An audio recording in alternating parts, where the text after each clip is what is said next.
누가복음 3장 21절부터 우리 23절까지, 누가복음 3장 21절부터 23절까지 말씀을 누가복음 3장 21절로 23절 말씀을 우리 한음성으로 같이 봉독합니다.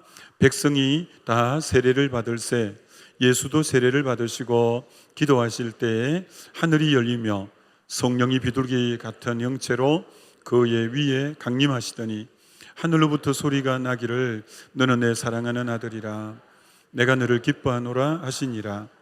예수께서 가르치심을 시작하실 때 30세쯤 되시니라. 아멘. 네. 오케이. 예, 거기까지 하겠습니다. 네, 고맙습니다. 예수님의 기도 생활이라는 제목으로 말씀 전가하고자 합니다. 이제 지금 9월 달이니까 이제 그 매달 이 정가족 예배 때는 앞으로 제가 설교하고 또 성령이 더 충만해지면 2번 하고 그래도 하여튼 1번 내지 2번은 이제 하려고 합니다. 여러분, 사복음서 하면 마태, 마가, 누가, 요한복음을 일컬어 사복음서라고 하는데, 사복음서에서 예수님의 기도 생활이 제일 많이 나오는 곳은 어딜까요? 예, 말씀 안 하셔도 그 심중을 익히 알겠습니다. 자, 그럼 먼저 사복음서 전체 흐름을 도표로 스크린에 한번 보여드리겠습니다. 마태복음, 마가복음, 누가복음, 요한복음에서 예수님을 누구라고 말씀하셨냐면, 마태복음은 예수님을 왕으로 예수님을 묘사하죠. 예수님은 만왕의 왕이시고 우리의 왕으로 오신 분이시다. 마가복음에는 예수님은 인자가 온 것은 섬김을 받으려 함이 아니요 섬기려 왔고 하면서 섬기는 종으로 왔다. 예수님 자신을 종으로 나타내는 책이 마가복음이죠. 누가복음에는 이제 예수님은 인자, 사람의 아들로 Son of Man 해서 사람의 아들로 예수님은 오셨다. 예수님의 그 인성, 사람으로 예수님을 이제 묘사하죠.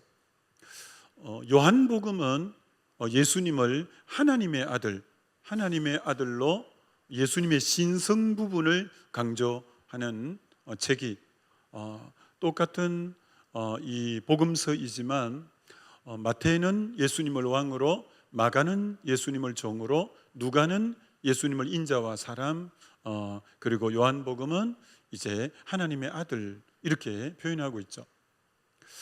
그러다 보니까 이제 족보가 쫙 있는데, 마태복음의 1장의 족보는 왕의 족보예요. 왕들이 쫙 나오는, 왜 예수님이 왕으로 묘사되어서 왕의 이름들이 쫙 나오죠. 그래서 왕의 족보예요. 마가복음에는 16장까지 되어 있는 이 마가복음에는 족보가 마가복음에는 없어요. 왜냐하면 종이기 때문에 종은 족보가 없는 거죠. 또 족보가 있는 종은 종이 아니겠죠. 그래서 마가복음에는 종이기 때문에 족보가 아예 없고요. 누가복음에는 누가복음 4장에 보시면 예수님의 족보가 어디로부터 시작되냐면은 아담부터 이렇게 시작되죠. 아담, 사람의 족보니까 아담으로부터 쫙 이렇게 내려오는, 마태복음 왕의 족보와는 누가복음의 족보는 완전히 다르죠. 이게 사람부터니까 아담부터 이렇게 쭉 내려오는 게 누가복음의 족보죠. 요한복음은 하나님의 아들이니까 1장 1절이 있게 시작되죠. 태초에 말씀이 계시니라, 이 말씀이 하나님과 함께 계셨으니 이 말씀은 곧 하나님이시라 하면서 태초부터 나오고 이제 태초에 말씀이 계신 이 말씀이 이제 곧 하나님이시고, 이렇게 하면서 그 근원이 하나님으로부터, 또래는 태초부터 이런 식으로 하나님의 아들로 이제 묘사되어져 있죠.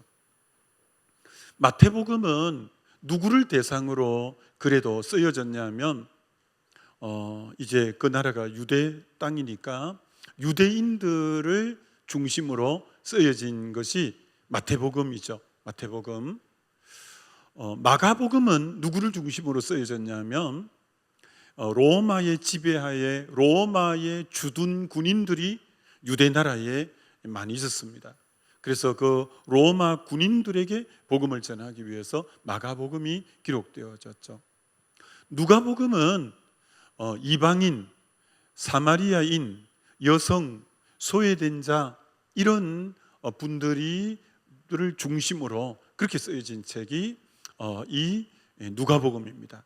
이방인, 여성, 또 사마리아인, 소외된 자 이런 자가 이제 구심점으로 이제 쓰여진 책이죠. 요한복음의 그 요절이 요한복음 20장 31절이에요. 내가 이것을 쓴 것은 예수가 하나님의 아들 그리스도이심을 믿게 하고 그를 믿을 때 생명, 영생을 얻게 하기 위해서 이 책을 썼다. 아예 쓴 요한복음을 쓰게 된 동기를 정확하게 말하죠. 예수가 하나님의 아들이고 그를 믿을 때 생명, 영생을 얻기 위해서. 그래서 요한복음은 예수를 믿는 한 사람 한 사람이 생명을 받는 내용을 기록해 놓고 있죠. 그래서 제가 너무 자주 했죠. 1장에는 나다나엘이 예수 만나서 영생 얻는 내용, 2장에는 가인들이 무리 포도주가 되는 걸 통해서 주님을 만나고, 3장에는 니고데모, 4장에는 수가성 여인, 5장에는 38년 된 병자, 이런 식으로 각 사람이 예수를 만나는 내용에 대해서 써놓은 거죠. 특징이 있는데 마태복음의 특징이 뭐냐면 유대인을 읽으라고 썼기 때문에 저 사복음서 중에서 구약을 제일 많이 인용해서 기록되었으되라는 말씀이 계속 나오는 이유가 이 읽는 대상이 구약을 아는 분들이니까, 구약 성경을 아는 분들이니까 그들에게 메시아를 설명하기 위해서 그들이 알고 있는 구약을 인용해서 구약에 이렇게 예언된 분이 바로 이분이야, 구약에 이렇게 예언된 분이 바로 이분이야, 그런 식으로 기록되었으되를 계속 반복적으로 그렇게 해놓은 이유가, 유대인들은 구약을 알고 있기 때문에 구약을 통해서 이제 예수님을 소개하기 위해서 기록되었으되라는 부분이 굉장히 많이 나오죠. 이제 마가복음은 로마 군인들이 대상이니까 아예 1장부터 로마 그 군인들이 그런 구약적 배경도 필요도 없고 자기들은 관심도 없고, 1장부터 기적이 바로 나와요. 기적과 여러 가지 기적들. 왜? 그들은 정말 초월적인 그런 기적을 볼 때 눈이 희동그레지고 마음이 움직여지고 하니까 아예 마가복음은 기적 얘기가 1장서부터 바로 쫙 나오게 되고, 그리고 어떤 접속사가 마가복음에는 많냐면 군인들은 이 장면 전환이 빨리빨리 되어줘야 시선이 머무를 수 있기 때문에 곧 즉시 이런 이제 군인들이 그 상황에 맞게끔 굉장히 저 접속사가 많이 들어가 있는 거죠. 예수님이 곧 이제 가셨더라, 즉시 그렇게 하셨더라. 그러니까 군인들이 시선을 안 빼앗기기 위해서 그런 형태로 써놓은 거예요.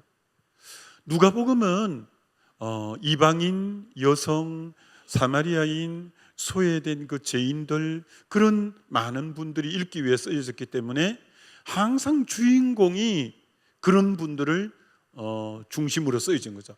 누가복음 7장에 바리새인인 시몬은 예수님을 초청을 해도 발 씻을 물도 안 내놓고 그리고 입도 안 맞추고 그리고 감람류도 붙지 않은 데 비하여 죄 많은 여인은 발에다가 눈물을 쏟고 머리칼로 예수님 발을 이렇게 닦고 발에다가 입을 맞추고 향유를 깨뜨려 발에 붓고 하면서 그 주인공을 누구로 내세우냐면은 죄 많은 여인, 왜 누가복음이니까.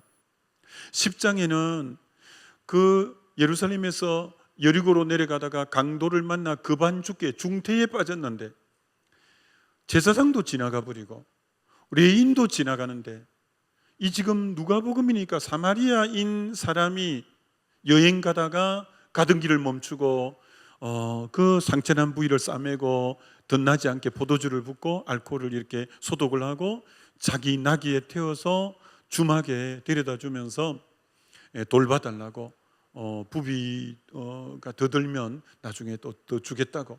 그럼 주인공을 누구로 내세우냐? 사마리아 사람이 선한 이웃이라고 나타나는 이유죠. 17장에도 10명이 다 나병 환자가 제사장에게 가면서 나병이 고침받았는데 돌아와서 감사하면서 영혼까지 구원받은 사람은 사마리아인이라고. 9명 유대인들은 감사도 안 했지만 누가복음은 이방인 사마리아인이 주인공이니까 사마리아 사람이 돌아와서 이제 감사했다고 사마리아인을 주인공으로 내세우는 이유가 거기 있는 거죠. 18장에 바리새인은 자기가 기도할 때 자기 의를 막 이렇게 나는 11조하고 금식하고 나는 뭐 죄짓지 않고 저 세리와 같지 않고, 근데 그 기도는 하나님 들어주지 않지만 세리는 감히 하나님께 고개도 들지 못하고 가슴을 치면서 나는 죄인으로소이다, 나를 불쌍히 여겨주옵소서.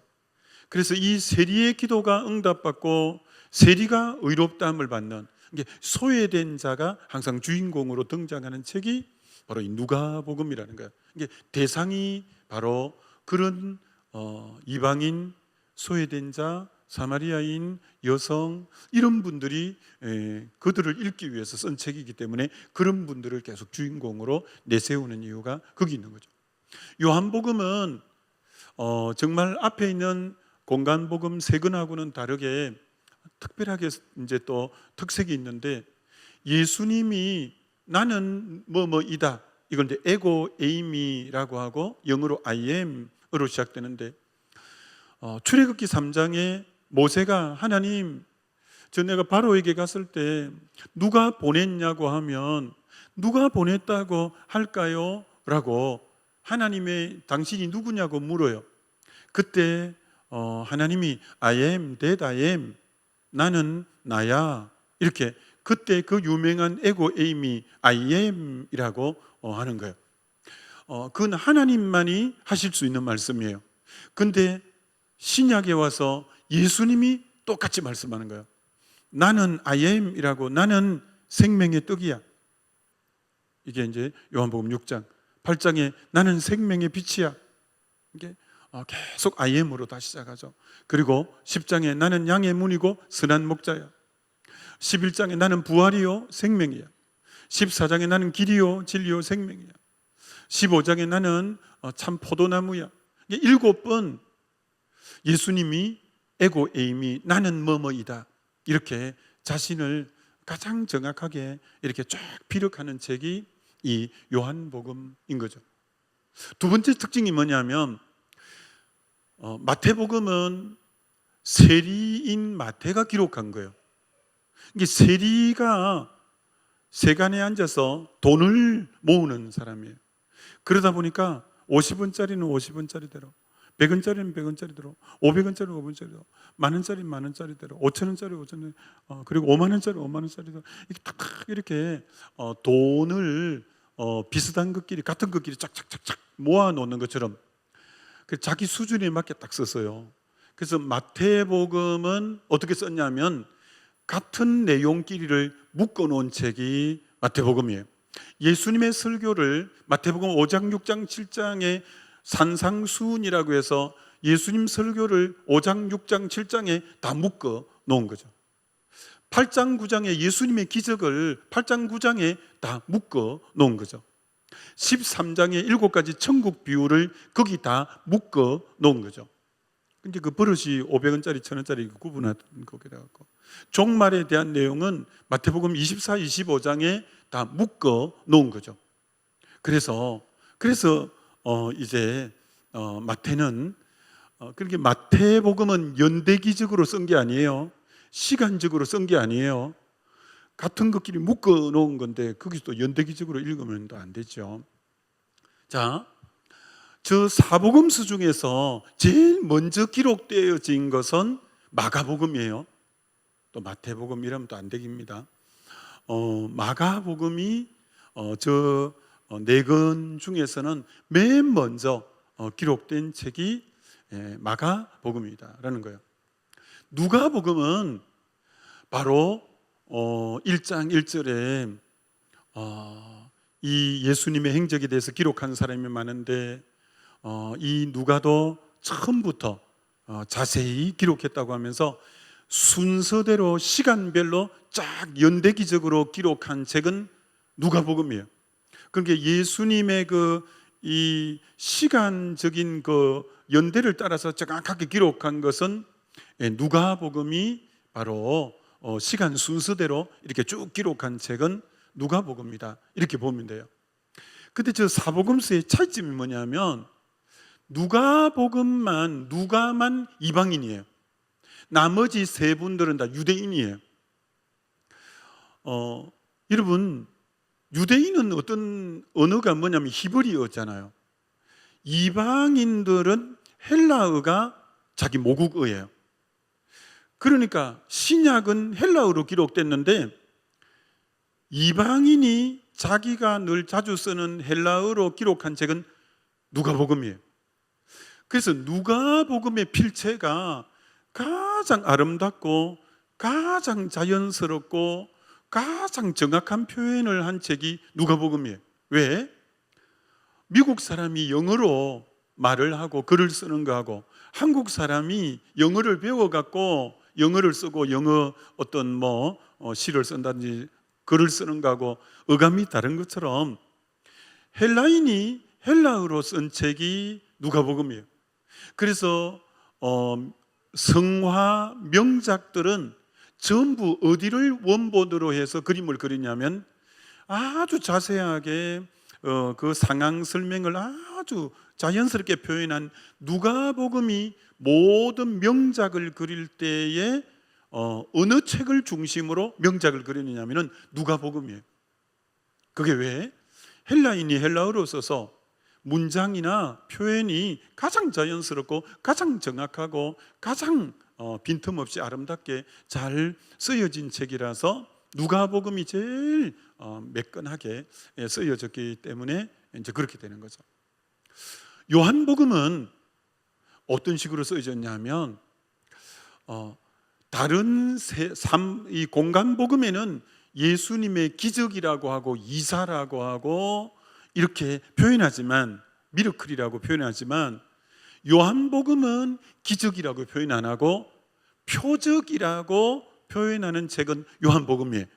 영어에도 사인이라고 표현하는 거예요. 그럼 사인이라고 표현하는 거예요. 그래서 요한복음은 똑같은 기적이라도 요한복음은 표적이라고 하는 거예요. 사인이라고 하는 거예요. 그게 무슨 말이냐면 요한복음 6장에 오병이어 사건을 떡 5개 물고기 2마리로 이제 5,000명이 먹고 12바구니가 남은 그 밥을 못 먹은 그들에게 어린아이 도시락 갖고 배불리 먹고 12바구니가 남는 그건 표적이지, 주님이 하실 말씀은 너희가 나를 찾은 것은 먹고 배부른 까닭이지 표적을 때문이 아니라고 주님이 너무 마음 아파하시는 거예요. 그들이 예수님을 계속 따르는 것은 떡 때문에 따르는데 주님은 떡을 통해서 이 사인을 통해서 그 뒤에 장하게 설명하는, 요한복음 뒤에 설명하는 게 뭐냐면은 내가 생명의 떡이다, 요거 설명하려고 앞에 육의 떡의 사건을 일으킨 건데 내 떡을 먹어야, 내 몸을 먹어야 되고 내 피를 마셔야 영원한 생명을 얻는다는 생명의 떡을 그 사인을 통해서 진짜 주님이 가르치려고 했던 것은 생명의 떡을 가르치려고 했는데 유대인들은 계속 육의 떡을 계속 요구하는 거예요. 그래서 주님이 너무 안타깝죠. 그리고 죽은 나사로를 살리는 것이 포인트가 아니라 죽은 나사로를 살린 것은 사인, 표적이고 예수님이 그들에게 가르치려고 하는 것은 내가 곧 부활이요 생명이니 나를 믿는 자는 죽어도 살겠고 살아서 믿는 자는 영원히 죽지 않는다는 예수님이 부활이요 생명이라는 것을 가르쳐 주기 위한 거지, 그저 그 죽은 사람 한 사람 살리는 그거는 사인에 불과, 표적에 불과하고 너희도 나를 믿으면 죽어도 살겠고 이제 살아서 믿는 영원히 죽지 않는다는 부활과 생명을 가르치기 위한 그 말씀이라는 거예요. 그리고 정말 이 소경에 나면서 소경된 요한복음 9장에 실로암 못에 가서 눈을 뜨게 하면서 눈을 뜬 그에게 주님이 바로 요한복음 10장에 선한 목자 말씀을 주시면서 진짜 너를 너의 눈이 밝아졌는데 이제 눈 밝아져서 너 밝아진 눈 가지고 네 맘대로 살아서 죄 더 많이 짓고 그럼 뭐 눈 안 뜨는 게 더 좋겠죠. 그게 아니라 이제 진짜 눈을 떴다면 나를 목자로 모시고 나를 따를 때 양으로 생명을 얻게 하고 더 풍성히 따르는 삶이 있을 거야. 주님은 그 표적 하나하나에 진짜 주시려고 하는 이 쌓인 메시지가 있는, 요한복음은 다 그런 형태로 쓰여진 책이에요. 그 원리를 알 때 이제 요한복음을 더 깊이 깨달아지죠. 자, 그럼 처음 요거는 이제 사복음서에 대한 설명이고 처음 질문으로 돌아갑니다. 저 사복음서에 예수님의 기도 생활을 제일 많이 기록한 책은 어느 책일까요? 예? 예, 뭐 이건 몰라도 이제 천국에는 지장은 없습니다. 누가복음입니다. 누가복음. 왜 누가복음이냐면은 누가복음은 예수님이 인자, 사람이기 때문에, 사람은 한계가 있고 제한적이기 때문에 하나님 앞에 의지해서 내가 불가능한 거 하나님의 능력으로 이루어 달라고 해야 되기 때문에 누가복음에 예수님의 기도 내용이 제일 많이 나와 있어요. 이런 건 제가 어떤 책을 보고 사실 깨달은 것은 아니에요. 하나님이 참 제가 은혜 받았을 때 성경을 많이 읽었을 때 자연스럽게 그런 부분들을 하나님이 깨닫게 해주셨어요. 제가 이제 대학 때 예수 믿었잖아요. 대학 1학년 때 처음 81년도에 난생 처음 교회를 나갔었고요. 83년 대학 3학년 때 성령을 체험했고요. 그리고 대학을 졸업하고 군대를 갔다가 이제 제대하고 왔었어요. 아직 신학 가기 전이었죠. 그런데 시골 교회를 잠시 좀 섬기고 있었는데 뭐 시골 교회니까 한 3, 40명 이렇게 모였어요. 근데 거기 목사님이 여름 성경학교 어디 강습회에 강사로 초청을 받아서 주일 저녁에 가셨어요. 그러니까 그 저녁 예배를 인도할 사람이 없으니까 저보고 전 이제 일반 대학만 나오고 군대에 갔다 온 상태인데 저보고 설교를 하라고 그렇게 하셨어요. 그래, 그때만 해도 이런 양복이나 이런 게 하나도 없었잖아요.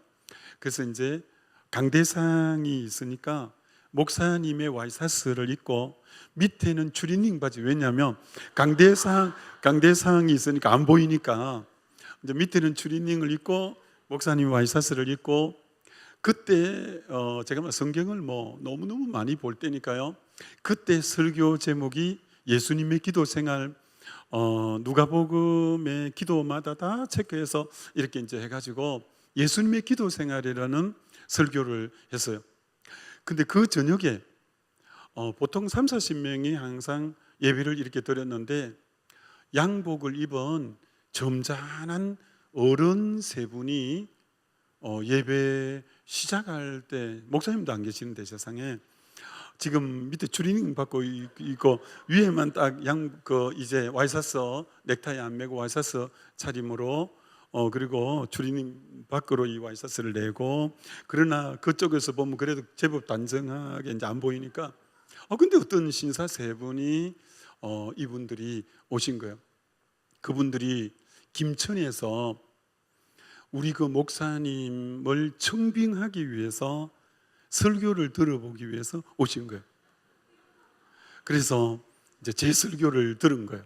신학생도 아닌데. 그래서 우리 목사님이 청빙받아 갔어요.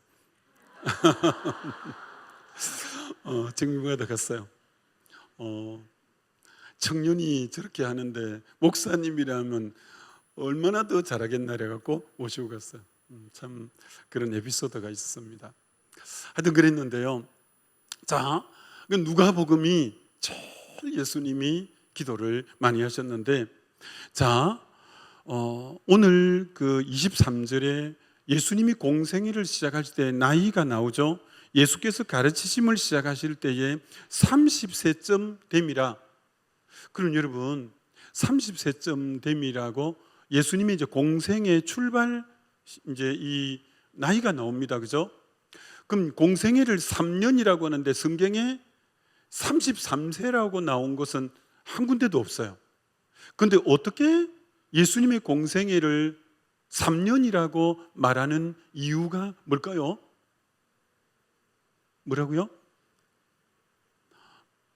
대충 그래갖고 한다고요. 왜 예수님이 시작한 30세쯤이라는 것은 나이가 분명히 나와 있는데 한 번도 33세라고 나온 적은 없는데 우리는 다 공생애를 3년으로 아는 이유는 예수님이 유월절을 오늘 이 시점으로부터 시작해서 유월절을 지내신 적이, 예수님은 저 위에 북쪽 갈릴리 나사렛 쪽에 계시다가 절기를 지키기 위해서 남쪽 예루살렘 성전이 있는 곳으로 내려오신 적이 성경에 몇 번이냐면 3번이에요. 그래서 예수님의 공생애가 3년일 것이다, 이렇게 이제 다들 보는 이유가 거기 있죠. 자, 근데 오늘 본문에 우리 이규범 목사님 내가 올라오기 전에 목사님 설교는 10분까지만 하면 된다 했는데 나 지금 이제 서론하고 있는데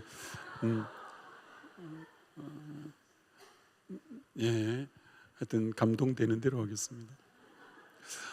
그래서 예수님이 세례를 받으셨대요. 여러분, 예수님은 세례를 받을 필요가 있을까요, 없을까요? 세례는 죄인들이 받는 거예요. 죄인들이. 한번 구절을 보여드리죠. 누가복음 3장 3절을 한번 보여드리면, 세례는 왜 받는 거냐면은 방송실이 여기 나오죠. 요한이 요단강 부근 각처에서 죄 사함을 받게 하는 회개의 세례를 전파하니, 즉 저 세례는 죄 사함을 받게 하는 회개의 세례예요. 죄 사함을 받게 하는 회개의 세례.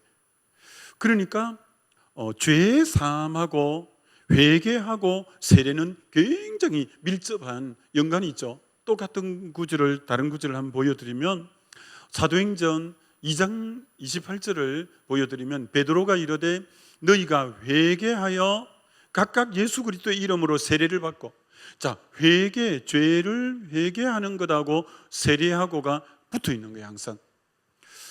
그래서 여러분, 세례는 내가 세례 요한이 세례를 줄 때 회개하고 회개했다는 증표로 세례를 받는 거죠. 세례를 받는 거죠. 내가 회개한 사람이다라는 증표로, 그래서 어떤 물 속에 들어가서 죄를 씻는다는 그런 의미 속에서 어떤 의미로 세례를 받는 거죠. 그래서 이 세례는 재씻음, 회개와 굉장히 관련이 있는 거죠. 그런데 예수님은 히브리서 4장에 그는 우리와 한결같이 시험은 받은 자로되 죄는 없으시느니라 라고 해서, 예수님은 죄가 없는 분이에요. 예수님이 죄가 없기 때문에 예수님은 세례가 필요 없는 분이에요. 그러나 세례를 받는 이유는 그분이 우리 죄를 전부 다 뒤집어 쓰시고 대속하셔서 죄인이 되셔서 우리 죄를 다 지고 십자가에 죽으시는 죄인으로 죽으시는 거죠. 그렇기 때문에 예수님이 하나님의 의를 이루기 위해서 본인 혼자 생각할 것 같으면 세례받을 필요가 없지만 앞으로 우리 죄를 다 짊어지실 것을 생각할 때, 인류의 죄를 자기 한 몸에 뒤집어 쓰실 걸 생각할 때 죄인이 되는 거죠, 예수님이. 그러므로 우리를 의인 되게 해주시려고, 그래서 어떤 의미로 세례를 받는 거예요. 자, 예수님의 공생애의 첫 출발에 맨 첫 번째 하는 게 세례죠. 우리 신앙의 가장 첫 번째가 죄 사함 받고 세례 받는 것부터 이제 신앙의 첫 출발이 되는 거죠. 자, 그렇게 예수님이 이제 세례를 받는데, 근데 세례는 죄 씻음의 의미는 첫 번째 의미고, 두 번째 의미는 그런 의미가 아니에요. 고린전서 10장 1절로 2절을 보여드리면 저 말씀이에요. 세례를 굉장히 참 잘 상징적으로 표현했죠. 형제들아, 나는 너희가 알지 못하기를 원치 아니하노니 우리 조상들이 다 구름 아래 있고 바다 가운데로 지나며 모세에게 속하여 다 구름과 바다에서 세례를 받고, 그러니까 홍해 바다를 건너가는 것을 일컬어 세례라고 사도 바울이 굉장히 대단하게 표현을 했습니다. 여러분, 저게 얼마나 세례에 대해서 잘 표현한 거냐면, 홍해 바다 건너갈 때 누구는 다 죽냐면 애굽의 600성의 철병거를 거느리고 뒤쫓아오던 그들은 홍해에서 다 수장되어 죽습니다. 애굽 사람은 다 죽어요. 그런 반면에 이제 그러니까 애굽은 옛사람이에요. 지난날 죄의 종노릇하는 삶이에요. 그 모든 옛사람은 물속에 다 죽어요. 물속에 다 죽고, 이제 홍해를 걷는 사람들은 애굽의 모든 걸 다 청산하고 애굽의 모든 걸 다 내려놓고, 이제는 옛사람은 죽고 글자 그대로 그리스도와 함께 사는, 하나님과 함께 사는 새 사람으로 출발하는 것이, 그게 세례를 기점으로. 그러니까 아까 첫 번째 세례의 의미는 죄 씻음의 의미라면, 두 번째 세례의 의미는 옛사람이 죽고 이제는 새 사람으로 살겠습니다라는 그 전환점이 세례라는 거예요. 굉장히 의미가 깊습니다. 세례는 첫 번째 회개하고 제사함에 깊은 의미가 있지만, 두 번째는 그거 못지않게 이제 옛사람은 그리스도와 함께 죽었습니다. 이제는 내 안에 그리스도와 함께 또 성령으로 살아가는 삶. 그래서 이 홍해를 건너간 사람은 바로 이제 불기둥 구름 기둥 따라 하늘에서 내리는 만나를 먹고 하나님이 주시는 반석의 생수를 먹고 완전히 사는 삶의 양식이 애굽의 삶하고는 다른 완전히 새 사람의 삶의 방식이죠. 그렇기 때문에 그 옛사람이 죽고 새 사람으로 사는 그 전환점이 바로 이 세례라는 의미죠. 그 말은 예수님에게 적용하면 30년간의 사생애, 즉 그 조그만 목수의 아들로 살았던 모든 삶은 이제 종지부를 찍고, 이제부터 세례를 기점으로 하나님의 아들로서의 삶의 출발을 나타내는 그 첫 사인이 세례라는 거죠. 세례. 이제는 저 고만 나사렛의 목수 아들로 평범하게 지냈던 그 삶의 모든 것은 죽고, 이제는 그래서 이제 세례받음으로 지금 기도할 때 하늘의 음성이 공적으로 하나님이 선언해 주는 거예요. 이는 내 사랑하는 아들이요 내 기뻐하는 자라는 공식적인 세례를 받는 순간 하나님의 아들이라는, 위로부터 하나님의 음성이 이 사람은 하나님의 아들이라는 공적 신호가 딱 내려지는 거예요. 이제 그때부터 하나님의 아들이라는 공적인 선언과 함께 하나님의 아들로서의 공생애를 사는, 그게 바로 세례가 기점이라는 거예요. 이게 세례는 굉장히 중요한 거예요. 세례를 통해서 하나님의 아들이라는 공적 선언이 선포되는 시간이에요. 공적 선언이. 그러니까 그 분기점이 세례라는 것이니까 세례가 얼마나 귀한 것인가라는 거예요. 자, 이제 세례를 이제 드디어 받았고 예수님이 요단강에서 올라오셨어요. 그래서 아까 말한 것처럼 마태나 다른 복음에는 이 내용이 없는데 누가복음에만 세례를 받고 요단강에 올라와서 기도하시니는 누가복음밖에 없어요. 기도하시니는 나머지 복음에는 세례에 대해서 나와도 기도하시니라는 부분은 안 나와요. 이 누가복음이기 때문에 기도를 강조하기 때문에 기도하시니가 나와요. 자, 그래서 예수님이 이제 기도를 하셨는데 기도할 때 세 가지가 오늘 저녁에 우리 기도할 때 이 세 가지가 나타날 거예요. 자, 한번 스크린에 보여드릴까요? 예수님이 기도하시니까 저 세 가지가 되어졌는데 첫째가 하늘이 열리는 역사가 나타났어요. 두 번째는 성령이 비둘기같이 그 위에 임하는 성령의 임재가 성령이 임하는 역사가 나타났어요. 세 번째 하늘의 소리가 나기를 이는 내 사랑하는 아들이요 내 기뻐하는 자라는 하나님의 음성이 임했어요. 여러분 기도는 이 세 가지 역사가 오늘도 나타나요. 오늘 이 저녁에도 기도가 얼마나 대단한 거냐면은 하늘 문을 여는 역사가 기도 속에 나타나요. 두 번째가 성령의 강력한 임재가 기도 속에 나타날 거예요. 세 번째가 정말 하나님의 음성을 기도 가운데 들을 수 있게 될 줄 믿습니다. 여러분 이 기도가 이 세 가지 역할을 하는 거예요. 그래서 오늘 저녁에 기도하러 온 거예요. 이 세 가지 때문에 하늘을 열고 정말 성령이 임하고 하나님의 음성을 듣기 위한 것이 바로 기도를 통해서 되는 거예요. 그래서 사실은 이제 설교 준비가 요걸 다 설명해야 이제 오늘 설교가 되는데 기도하러 왔으니까 하여튼 조금만 그럼 더 합니다. 여러분 기도는 하늘 문을 열어요. 기도는 첫 번째가 기도할 때 하늘 문이 열린다라는 게 기도할 때 첫 번째 특징이에요. 그래서 그게 그럼 하늘 문 열리는 게 어디 나오죠? 요한복음 사도행전 1장에서 마가다락방에서 120문도가 강하게 기도했잖아요.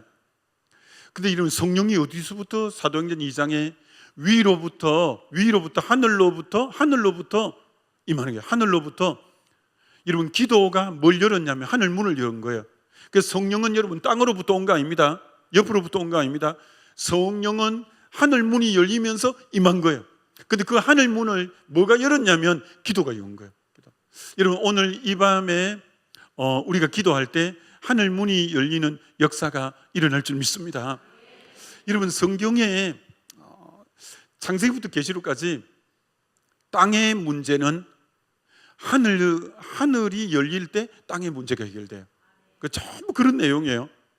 땅의 문제는 전부 야곱이 외삼촌 집에 도망가다가 돌베개하고 그 형이 뒤쫓아오는 것 때문에 불안하고 갈 길에 대해서 너무나 암담하고 근데 해답은 어디서부터 왔냐? 사닥다리가 땅에서 하늘까지 이렇게 연결되어 있고 그 사닥다리 맨 끝에 하늘의 음성이 들리기를 네가 어디로 가든지 내가 너와 함께하고 너를 무사히 돌아오게 할 거고 이런 말씀을 그러니까 땅에서 너무나 불안하고 땅에서 지금 너무나 여러 가지 문제가 있는데 해답은 하늘로부터 임하는 것처럼 여러분 오늘 여러분이 이 땅에 여러 가지 문제 가지고 나왔을지라도 기도할 때 하늘 문이 열리면서 하나님께서 역사하실 때 여러분의 가지고 있는 또 우리가 가지고 있는 땅의 문제는 자연스럽게 해결될 줄 믿습니다. 그렇습니다. 그래서 너무 기대가 돼요. 그리고 기도는 너무 기대되는 거죠. 기도. 요즘 기도하는 시간이 많아서 참 너무 좋은 것 같아요. 그래서 기도할 때마다 하늘이 열리는 역사가 있는 거죠. 여러분 누가복음 사도행전 4장에도 사도 바울이 이제 베드로와 요한이 옥에 갇혔다가 풀려나서 일심으로 초대교회 성도들이 모여서 천지의 대주제시여 저들의 위협함을 하감하옵시고 손을 내밀 때마다 병든 자가 낫고 표적과 기적이 예수 이름으로 일어나게 하옵소서 하고 막 간절히 기도했어요. 빌기를 다음에 모인 곳이 진동하고 또 하늘이 열려서 그들이 다 성령 충만하게 되었더라고 하면서 땅에는 지금 불안해서 옥에 갇히기도 하고 막 지금 어려움이 있는데 기도했더니 여러분 위로부터 성령이 임하면서 불안한 마음이 다 사라지고 담대함을 주셨고 성령 충만을 주셨고 그때부터 더 놀라운 역사가 일어나는 것처럼 오늘 이 땅에 불안하고 뭐 여러 가지 부분들 오늘 이 저녁에 기도할 때 위로부터 하늘 문이 열리면서 응답이 임하게 되어질 줄 믿습니다. 자, 그 중에 그럼 그까지만 설명하고, 그래서 이제 첫째는 하늘 문이 열리고 두 번째는 성령이 임한다는 게, 기도할 때 예수님이 오늘 기도하심으로 성령이 임하셨고, 그 예수님이 누가복음 지난날 11장에 설교를 하실 때 이렇게 설교하신 적이 있으시죠. 뭐 어떻게 예수님이 설교하셨냐면, 예수님이 너희가 이제 구하는 자에게 성령을 주시지 않겠느냐라고 하면서 동일하게 예수님이 기도함으로 성령을 받게 될 거라고 누가복음 11장에 말씀하신 것처럼 예수님 자신도 기도함으로 성령을 받았고, 누가복음 11장에서 구하는 자에게 성령을 주시지 않겠느냐고 하면서 기도해야 성령이 임한다고 우리 주님이 그렇게 말씀하셨어요. 자, 그렇기 때문에 여러분, 기도함으로 성령을 받는 게 너무너무 중요한데 이 도전 하나 하고 넘어가야 될 것 같아요. 여러분 중에 예수를 믿은 지는 오래돼도 성령의 강한 임재를 경험하지 못한 분들은 신앙생활이 늘 고만고만하고 열매도 없고 겨우 연명하듯이 신앙생활하고 이렇게 될지 몰라요. 여러분, 사실 우리가 참 이런 부분들이 때로는 신학적인 교리에만 집착해 있고 그렇게 될 경우가 많은데, 예수님을 주라고 영접하면 성령이 아니고 주라 영접할 수 없다, 이런 구절이 뭐 고린도서 12장에 나오잖아요. 그러다 보니까 예수를 영접한 자체가 성령이 임한 거 맞죠? 그 정도로 지나가는데 성령 충만에 대해서 관심이 없어지는 거예요. 그럼 어떤 현상이 생기냐면, 빌립이 사마리아에 복음을 전하러 갔는데 그들이 다 예수를 믿은 거예요. 사도들이 내려가 보니까 그들이 요한의 세례만 받았고, 이렇게 사도행전 8장에 이렇게 써놓고 있다는 거예요. 그들이 믿고 남녀가 다 세례를 받으니, 믿고 다 세례를 받았대요. 그런데 사도들이 내려가 보니까 이는 아직 한 사람도 성령을 내리신 일이 없고 우리 주 예수의 이름으로 세례만 받을 뿐이더라. 구분하고 있어요. 예수 이름으로 세례만 받았지 성령이 임하신 적이 없다고 하는 거예요. 오늘 많은 분들이 세례만 받고 성령의 강한 임재를 체험하지 않고 신앙생활하는 분이 있다면 신앙이 열매 맺는 신앙생활이 안 되어져요. 그래서 사도들이 가서 두 사도가 그들에게 안수함에 그들이 성령을 받는지라. 이게 성령 받기 전에 그들은 예수 이름으로 세례만 받았다는 거예요. 그래서 성경이 구분하고 있다는 것도 여러분이 잘 아셔야 돼요. 이걸 에베소 교회에 바울이 갔을 때도 너희가 믿을 때 성령을 받았느냐라고 사도행전 19장에 물으니까 우리는 성령이 계심도 알지 못한다. 그래서 바울이 한 번 더 물어요. 그럼 무슨 세례를 받았냐? 요한의 세례만 받았습니다. 물 세례만 받았다는 거예요. 성령이 계심을 알지도 못한다는 거예요.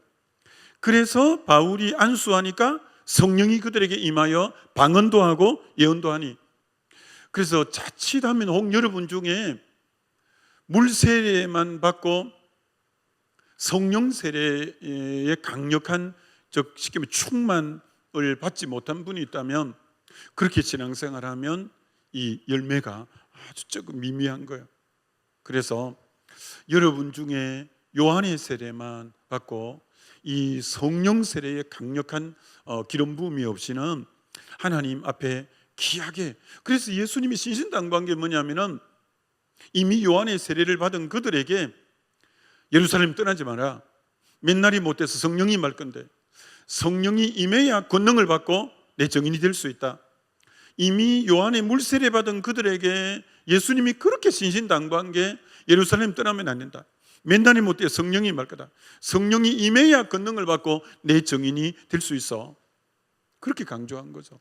그래서 요한의 세례만 받았던 그들은 계속 누가 크냐고 하고 옛사람이 계속 주도적으로 되잖아요. 그러나 진짜 성령의 강력함을 체험하면서 이 변화가 일어난 것처럼 이 부분이 굉장히 우리에게 필요해요. 그래서 그만 그걸 성령 충만이라고 이렇게 표현하죠.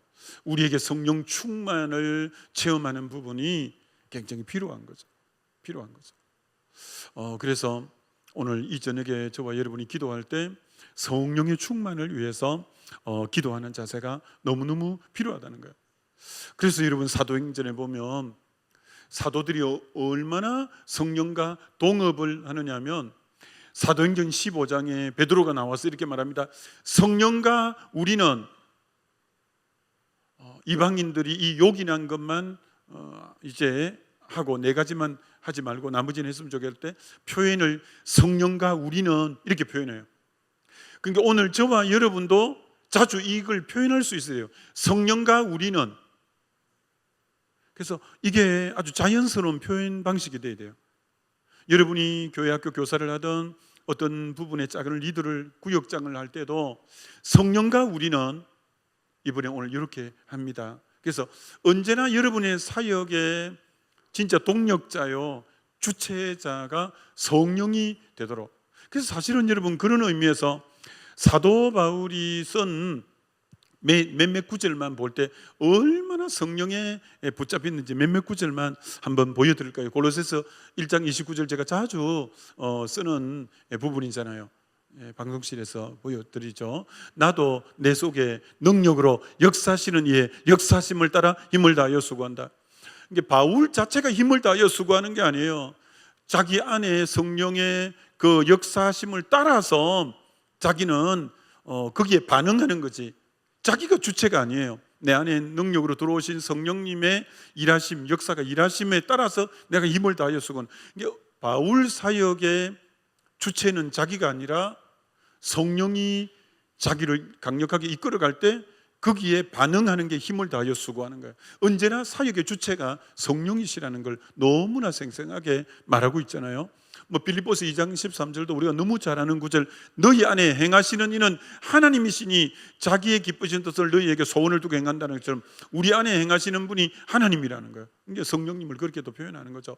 우리 안에 그분이 행해 주실 때 내가 하는 거지 내가 사역의 주체일 수는 결코 없다는 거죠. 우리가 잘 아는 빌립보서 4장 13절도 내게 능력 주시는 자 안에서 내가 하는 거지 내가 그만 힘을 다 하는 게 아니라 내게 능력 주시는 자 안, 정말 주님이 언제나 내게 항상 주체가 되는 거죠. 로마서 15장에 그래서 바울은 이렇게 고백하잖아요. 그리스도께서 나를 통하여 역사하신 것 외에는 나는 감히 말하지 아니하노라. 내 이런 말과 행위와 표적과 기사의 능력으로 성령의 능력으로 다 이루어진 거다. 나는 이 성령의 능력으로 이루어진 것 외에는 난 말하지 않겠다. 정말 그리스도가 성령을 통해서 나를 통해 역사하신 것 외에 나는 말할 거리도 없고 말할 필요도 없다. 오직 성령이 자기를 통해서 일하신 것만 자기는 말하지 내 안에 그분이 다 표적이 기적이고 말이고 행위고 그런 건 다 하게 하셨지 내가 아니라는 거예요. 나는 그래서 그분이 나를 통해 하신 것만 나는 말하겠다. 그 외에는 난 말하지 않겠다. 그 정도로 자기를 통해서 주님이 일하셨다고 계속적으로 표현하죠. 자, 그렇게 표현할 때 맨 나중에 우리는 이 고백이 되는 거죠. 고린전서 15장 10절 너무나 잘 아는 이렇게 살아왔을 때 인생 끝에 우리는 이 고백을 할 수 있는 거죠. 그러나 내가 나의 나 된 것은 하나님의 은혜로 된 것이니 내게 주신 그 은혜가 헛되지 아니하여 내가 모든 사도보다 더 수고하였으나 내가 한 것이 아니요 오직 나와 함께 하신 하나님의 은혜다. 내가 한 것이 아니라는 거예요. 그분이 하셨다. 그래서 나는 아무리 많은 교회를 세웠고 영혼을 구원했지만 이건 다 하나님 은혜로 한 거지 나의 나됨 하나님 은혜지 내가 한 것이 아니다. 내가 뭐 이렇게 내세울 거 아무것도 없다. 이렇게 말한 것처럼 철저하게 성령과 같이 사역한 분이 이 사도 바울이었다는 것을 알게 되는 거죠. 오늘은 여기까지만 하고, 자 오늘 그래서 이제 세 가지인데 이제 하나님 음성 듣는 거 이거는 이제 다음 또 기회가 되면 하고요. 하여튼 중요한 것은 오늘 우리 이제 기도할 때 여러분 하늘 문이 열려질 줄 믿습니다. 기도할 때 성령이 임하게 될 줄 믿습니다. 기도할 때 여러분에게 오늘 저녁에 꼭 필요한 하나님의 음성이 들려질 줄 믿습니다. 그래서 오늘 이 놀라운 역사가 오늘 저녁에 믿고 기도할 때 세 가지가 다 경험되어지는 복된 밤 되어지시기를 주의 이름으로 축원합니다. 이 시간 우리 한번 같이 기도하면 좋겠습니다. 하나님, 정말 오늘 예수님이 기도하실 때 하늘 문이 열렸고 성령이 강력하게 임하고 그때 꼭 필요한 주의 음성이 임한 것처럼 하나님, 오늘 이 밤에 제가 기도할 때 이 세 가지가 강력하게 임하여지게 해달라고 우리 주의 한번 부르고 같이 기도합니다.